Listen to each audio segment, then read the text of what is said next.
Inside this machine is the new Intel Core Ultra chip.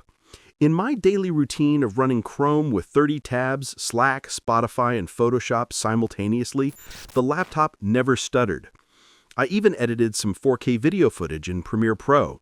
It handled timeline scrubbing surprisingly well, though export times are obviously slower than what you would get from a laptop with a dedicated graphics card. The biggest win for me was the battery life. Historically, OLED screens destroy battery life, but I consistently got around 10 hours of real mixed use. That is rare for a Windows machine with this kind of display.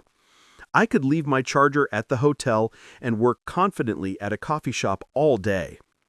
The fans do kick in when you push the system with updates or heavy exports, but the noise is a low whoosh rather than a high-pitched whine. It is quiet enough that it did not annoy my coworkers in a silent office environment.